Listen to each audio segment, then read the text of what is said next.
오늘 아합의 왕 아하시아가 이제 난간에서 이제 추락을 하게 됩니다. 우리 인생에도 이제 추락하게 되는 경제가 추락하고 건강이 추락하게 되는 다양한 일들을 만나게 되는데 문제는 그 다음입니다. 하나님 앞에 기도하고 하나님 앞에 간구하는 게 아니고 그 먼 쪽 남쪽에 있는 블레셋에 있는 에그론 신인 그 바알세붑에게 이 병이 낫겠나 이렇게 물어보게 하라는 것입니다. 근데 오늘 엘리야를 통해서 여호와의 사자가 엘리야에게 얘기하는 것을 통해서 그 아하시아 왕에게 이제 묻게 됩니다.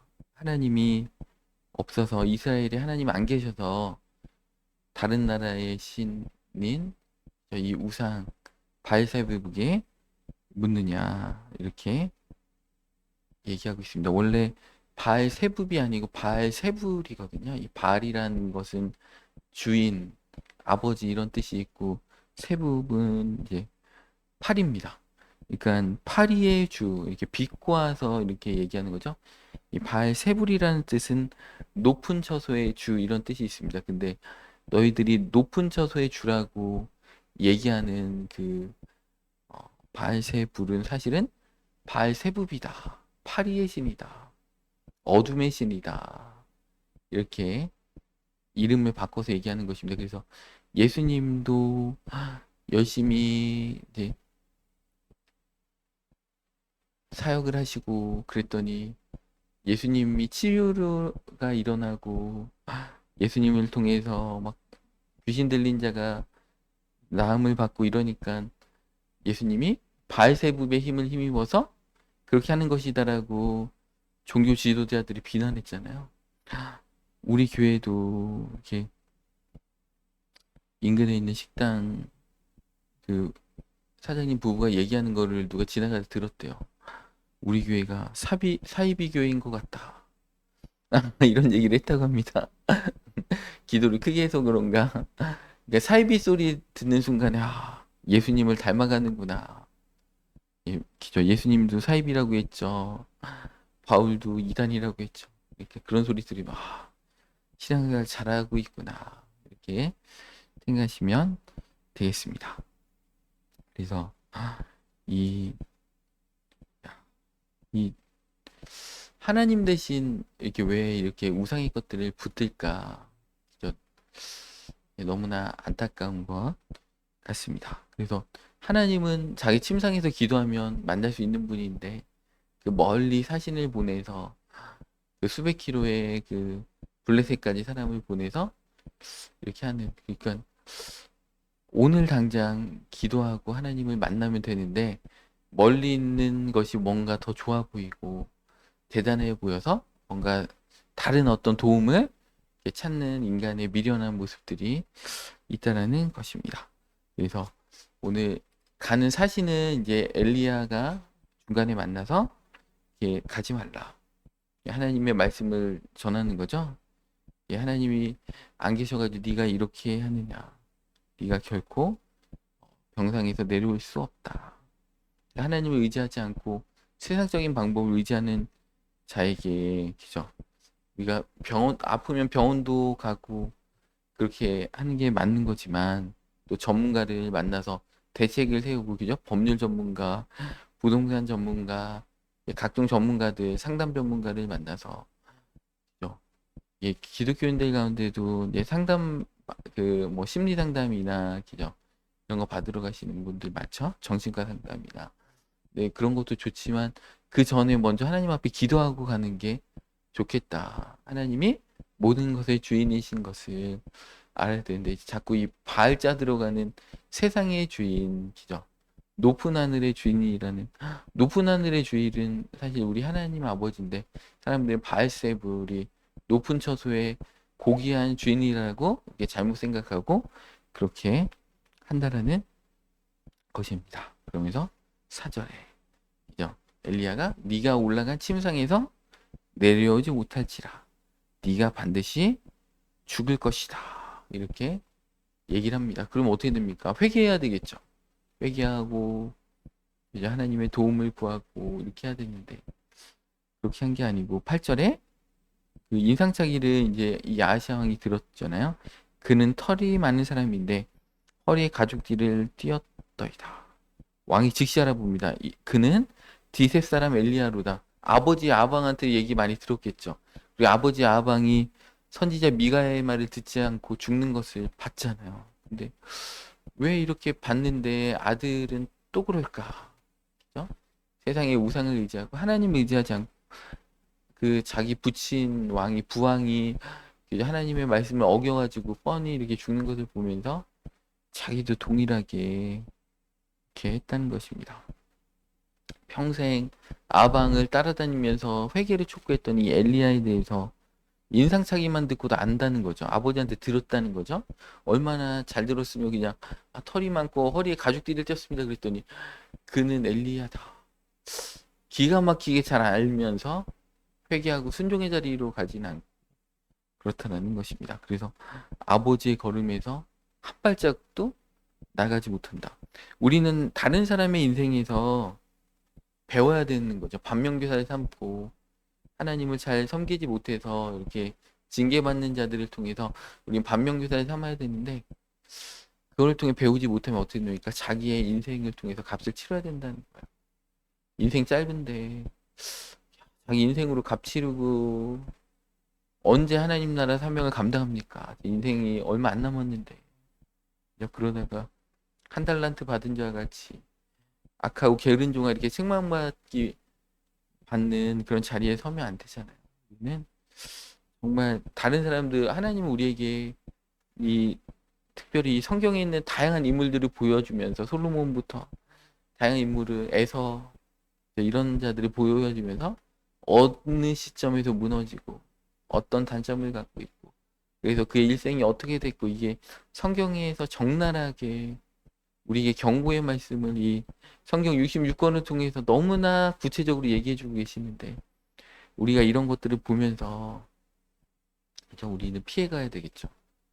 말씀을 통해 예방교사를 맞으면 이렇게 약하게 지나가는 거죠. 우리가 이 죄에 대한 경각심을 갖고 있기 때문에 어떤 죄 형벌을 약하게 지나갈 것입니다. 우리 이런 것들을 성경을 보면서 계속해서 예방주사를 맞아야 된다는 것이죠. 이렇게 하면 안 되는구나. 이렇게 하면 안 되는구나. 이렇게 해야 한다는 것입니다. 그런데 이 아하시아 왕이 보인 첫 번째 반응이 뭐예요? 군대를 보내서 50명 엘리야를 체포해 와라. 그죠? 뭔가 엘리야한테 말씀을 듣겠습니다. 그럼 어떻게 됐습니까? 고급 그 고위 관료를 보내가지고 사신을 보내서 이렇게 해야 될 텐데 체포조를 보내가지고 당장 체포해와 그래가지고 군대 50명을 보내가지고 그죠? 이 엘리야를 체포해 오려고 한다는 것입니다. 그러면서 이 50부장의 말도 그죠? 이렇게 교만하잖아요. 하나님의 사람이여 말로는 그죠? 9절에 보니까 엘리야가 꼭대기에 있으니까 9절 넷째 줄에 그가 엘리야에게 이르되 하나님의 사람이여 왕의 말씀을 내려오라 하셨나이다. 하나님의 사람인데 왕의 말씀대로 체포당하십시오. 그죠? 묵비권을 행사할 수 있고 변호사를 선임할 수 있고 이렇게 얘기하는 것이죠. 체포해 가려고 체포조 50명을 보낸다는 거죠. 말로는 하나님의 사람인데 그죠? 왕의 어떤 말씀으로 내려와라. 하나님의 사람한테 왕이 와야 되겠죠? 사실은 보낸다거나 아니면 몸이 아파도 부득이 못 가니까 와주시면 너무 감사하겠습니다. 그게 아니라 왕이 내려오라고 했나이다. 그러니까 왕의 말 들어라. 이런 얘기잖아요. 그죠? 말로만 하나님의 사람. 하나님의 사람을 경홀히 대한다는 것은 하나님을 경홀히 대한다는 거잖아요. 그죠? 말로만 하나님의 사람이요. 왕이 내려오라고 했습니다. 우리랑 같이 가시죠. 이렇게 얘기했다는 것입니다. 그죠? 그랬더니 10절에 50부장이 대답하여 이르되 내가 만일 하나님의 사람이면 불이 하늘에서 내려 너와 너의 50명을 살을지로다 하매 불이 곧 하늘에서 내려와 그 그의 군사 50명을 살랐더라. 그러니까 하나님을 이렇게 경홀히 여기는. 그러니까 엘리사도 사역할 때 그 꼬맹이들이 젊은 청년들이 와서 대머리야 대머리 하면서 엘리사가 이제 대머리니까 떠나가라 이렇게 했잖아요. 그랬더니 엘리사가 저주하니까 곰이 내려가지고 그들이 찢어서 죽였다는 거죠. 그 당시에 하나님의 사람 선지자를 대하는 시대적인 어떤 모습들이 주의 종들을 대하는 그 태도가 불순했다는 것입니다. 그러니까 이 군대들도 그렇고 왕도 그렇고 하나님의 사람 선지자를 이렇게 경외하고 대우해 주는 게 아니고 체포해 간다는 것입니다. 그러니까 이런 폐역한 시대에 경종을 울리는 그런 차원에서 하늘에서 불이 내려와서 그들의 심판했습니다. 그랬는데 왕이 그럼 돌이켜야 되잖아요. 그럼 신하를 보내야 되는데 또 보냅니다. 야, 진짜 하여튼 요즘 이게 막 여러 이제 사람들을 보면서 그런 생각들이 이렇게 듭니다. 하나님이 이렇게 얘기하시는데 왜 이렇게 돌이키지 않을까? 온몸으로 똑같이 막 이렇게 몸으로 맞아가면서 그런 일을 할까? 너무 안타깝습니다. 또 보내가지고 또 죽죠. 근데 요번 두 번째로 간 이 50부장은 더 교만합니다. 11절에 넷째 줄에 왕의 말씀이 하나님의 사람이여 왕의 말씀이 속히 내려오라 하셨나이다. 속히라는 말을 또 쓰죠. 속히라는 말을 씁니다. 먼저 50부장과 그 군대가 죽는 것을 봤으면 아직 시체가 거기에 막 탄 재가 남아있을 수도 있을 텐데, 그죠? 그 재를 보면 얼마나 두렵겠습니까? 그런데 그들이 썼던 단어보다 더 한 단계 나아가서 속히 내려오라고 하나님의 사람이 말로만 하나님의 사람이라고 하면서 재촉해가지고 빨리 가야 됩니다. 왕이 무섭으니까 하나님의 사람이 무섭습니까? 하나님은 안 무섭다. 왕이 무섭다. 그러다가 또 죽잖아요. 근데 세 번째 갔던 50부장은 그렇지 않잖아요. 그 세 번째 50부장이 그 13절에 넷째 줄에 보니까 무릎을 꿇어 엎드려 간과하여 이르되 하나님의 사람이 원하건대 나의 생명과 당신의 종인 이 50명의 생명을 당신은 귀히 여기소서. 이렇게 귀히 여겨달라고 겸손하게 어떤 그 하나님의 사람을 대접하면서 존귀하게 여기는 존중하는 모습으로 가니까 하나님의 천사가 엘리야에게 이제 안심하고 내려가라 이렇게 얘기한다는 것입니다. 우리가 하나님의 하나님의 세우신 그 직분자들 대할 때의 태도, 하나님을 대행해서 어떤 일들을 맡겨준 사명자들을 대하는 태도를 제대로 해야 된다는 것이죠. 지나치게 비난하고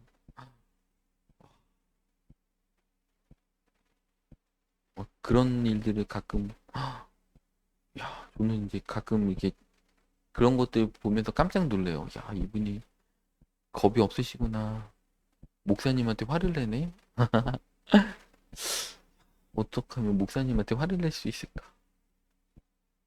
안타깝습니다. 하나님이 세우신 목회자를 존중하지 않는다는 것은 하나님을 존중하지 않는다는 것이죠. 안타깝다. 그런 생각이 들 때가 있습니다.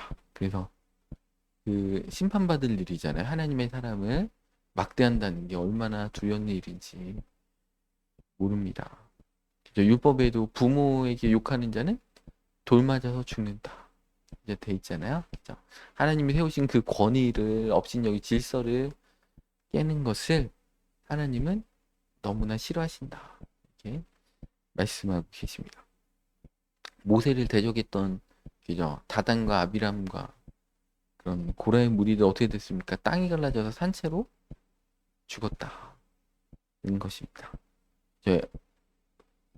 아론을 대적했던 자들 어떻게 됐습니까? 향로에서 불이 나가지고 불살라서 죽었다. 는 것입니다. 하나님이 세우신 그 권위자에게 대적하는 것이 얼마나 무서운 일인지 사실은 모릅니다. 나보다 연장자, 그죠? 또 집안의 어른 이런 질서를 깨는 것도 요즘은 청소년들 이렇게 뉴스에 보면은 막 지하철에서 그죠? 어르신들이 충고했다고 막 이렇게 대항하고 대들고 이런 모습들이 막 가끔 나오잖아요. 죽으려면 뭔 짓을 못할까? 그죠? 하나님이 뭐라고 했어요? 성경 말씀에 머리가 센 어른들이 오면 일어나라 이렇게 돼 있습니다. 이게 뭐예요? 존경하라는 거죠. 존경하고 인사하고 이렇게 돼 있는데 그것을 어기고 위아래도 없고 그러면 안 된다는 것입니다. 그래서 이제 그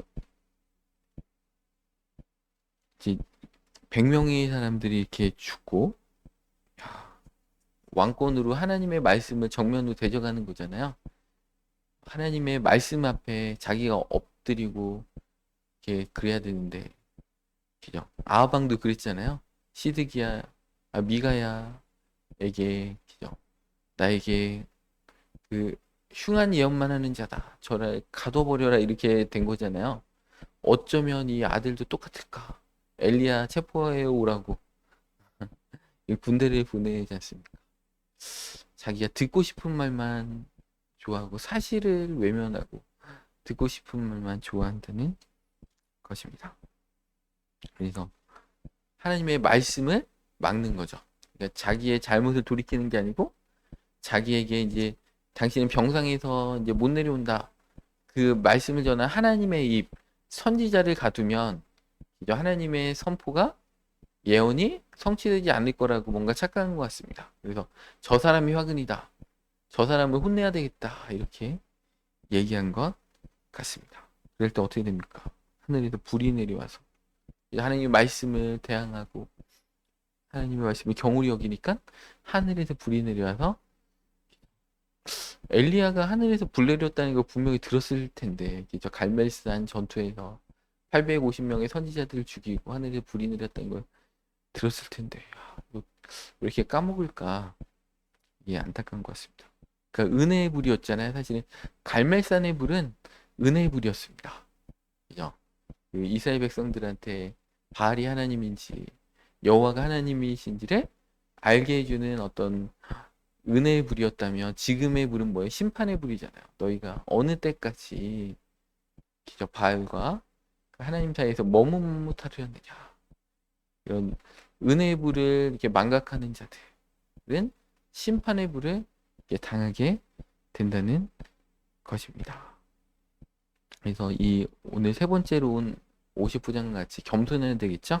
하나님의 말씀 앞에, 하나님이 세우신 권위 앞에 무릎 꿇고 이렇게 겸손하게 나와야 한다는 것입니다. 야고보서 4장 6절 말씀에도 하나님은 교만한 자를 대적하시되 겸손한 자에게 은혜를 베푸신다.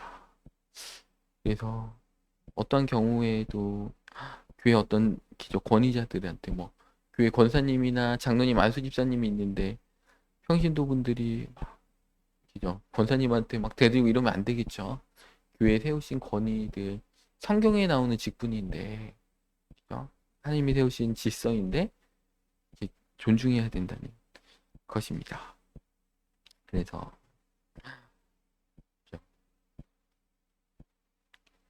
그 하나님의 어떤 말씀은 엘리야 선지자를 협박하거나 잡아도 그 말씀의 성취가 그 실패되지 않습니다.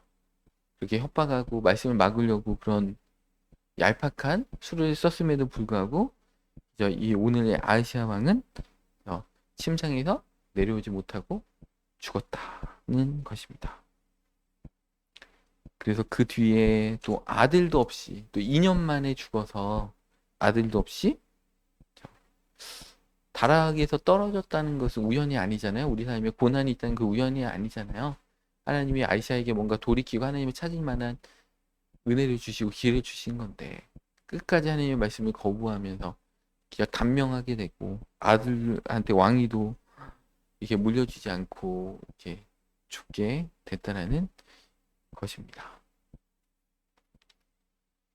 이 장면이 있어서 그런지 누가복음의 9장에 보면 그 사마리아 성에 이제 예수님하고 이제 그 요한과 야고보가 이렇게 지나가는데 요한과 야고보가 얼마나 성격이 급한가. 우레의 아들이잖아요, 별명이.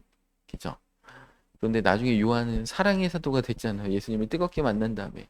예수님 그 공생의 기간에 이 요한과 야고보가 오늘 이 하늘에서 불을 내리 열왕기하 1장 말씀을 인용한 것 같습니다. 사마리아 성읍에서 예수님이 지나가시는데 기저 재워주지도 않고 영접도 안 하고 막 이러니까 어떻게 됩니까? 이 야고보와 요한이 하늘에서 불을 내려서 이들을 멸해 주십시오 하고 예수님께 이게 청하잖아요. 아, 정말 무서운 분들입니다. 그러니까 율법에 그렇게 돼 있다고 해서 여러분, 근데 이게 부모 마음이 그런 것 같아요. 율법에 부모한테 대들고 부모한테 반항하면 돌 맞아서 죽는 그 죄가 율법에 나와 있잖아요, 명확하게. 근데 자기 자식을 율법에 입각해서 죽인 부모가 이스라엘 역사 가운데 한 명도 없다는 거예요. 부모한테 그 대든 자식들이 많았겠죠. 부모 막 멱살 잡고 막 부모 기운 빠지고 뭐 재산 없다고 막 9시 뉴스에 많이 나오잖아요. 그런 자녀가 없었겠습니까? 근데 부모가 차마 그 율법대로 자식을 안 죽인다. 예수님은 이 아방도 그 하나님은 아방이 회개하는 것도 너무나 기뻐했는데 예수님은 하늘에서 불이 내리었다. 이거는 뭐예요? 너희들도 제자들한테 불을 내려서 죽여버려라 이렇게 한 게 아니고, 그죠? 그렇게 하나님의 어떤 권위들을 인정하라는 것이지 그거를 너희들이 불을 내려서 써먹어라 이런 게 아니잖아요. 그죠? 엘리야에게 불을 주신 예수님이 정작 자기가 외면받을 때는 불을 내리지 않으셨다라는 것입니다. 오히려 자기가 불을 맞으시고 십자가를 지시고 돌아가셨다. 우리는 기죠. 엘리사를 조롱했던 자와 같이 기죠. 오늘 이 아시아 왕과 이 군사들과 같이 하나님을 경홀히 여겼는데 우리가 받아야 될 불을 그 심판을 예수님은 다 대신 지시고 우리에게 은혜를 베푸시고 우리의 죄와 허물을 다 용서해 주셨다라는 것입니다.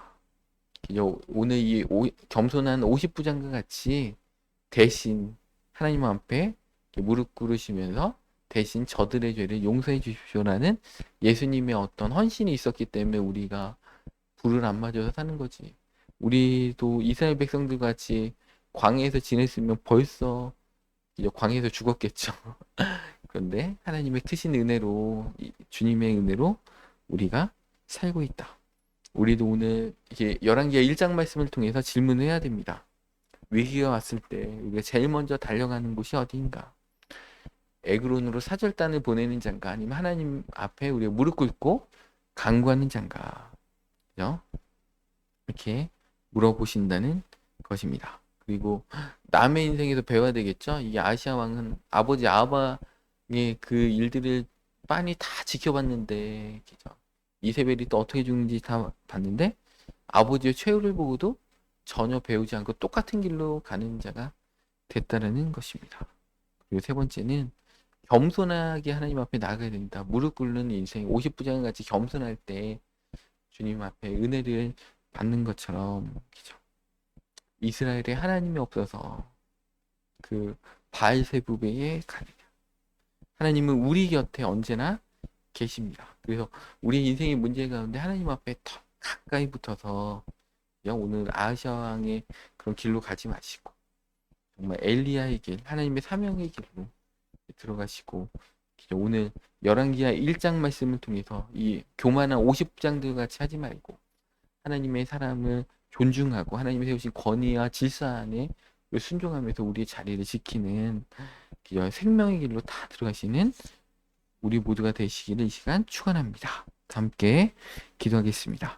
하나님 아버지 너무나 감사합니다. 우리 날마다 말씀 한 장 한 장 또 열왕기하를 이제 시작하게 하시니 감사합니다. 오늘 열왕기하 1장의 말씀을 보면서 아합의 아들 이 아하시아 왕의 이 안타까운 모습들 또 교만한 50부장들의 하나님의 말씀을 대적하고 하나님의 사람을 존중하지 않는 체포하는 그런 안타까운 모습들을 바라봅니다. 우리는 인생의 위기 앞에서 하나님을 온전히 의지하고 하나님께만 간구하고 있습니까? 세상 사람들에게 또 어떤 전문가들에게 달려가기 전에 하나님을 먼저 의지하고, 우리가 몸이 아플 때도 약을 먼저 먹기 전에 하나님 앞에 그 약을 통해서 하나님 치료해 주시기를 먼저 간구하는 범사의 주님을 인정해서 우리를 인도해 주신 하나님의 놀라운 은혜들을 경험케 하여 주시옵소서. 박영남 권사님 오늘 감사헌금 드리면서 나를 구원하소서, 나의 길을 인도하소서. 오늘 열왕기하 1장의 말씀처럼 하나님 앞에 간구하고 있사오니 하나님 아버지 겸손하게 하나님의 구원을 하나님 정말 간구하고 있사오니 하나님께서 권사님의 일생 가운데 하나님 항상 생명의 길로 인도하시고 인생의 위기 가운데 주님 나를 구원해 주소서. 물에 빠진 베드로가 주님께 간구했을 때 즉시로 손을 내밀어 건져내셨던 것처럼 권사님이 하나님 앞에 간구할 때 즉시로 손을 내밀어서 구원해 주시고 인생 위기 앞에서 피할 길을 주시고 능히 감당케 하시고 승리케 하여 주시옵소서. 또한 갈 길을 인도하여 주시옵소서. 보혜사 성령님 깨닫게 하시고 구름 기둥과 불 기둥 인도해 주셔서 하나님 아버지 아으샤의 길로 가지 않게 하여 주시옵소서. 아버지 아합의 왕의 그 폐역한 길들을 바라봤을 때 깨달음을 얻지 못했던 아시아의 길이 아니고 생명의 길, 정말 승리의 길로만 우리 권사님의 길이 가실 수 있도록 하나님 아버지 그 길을 하나님 인도하여 주시옵소서. 감사를 드리며 귀하신 예수 그리스도의 이름으로 기도 올려옵나이다. 아멘.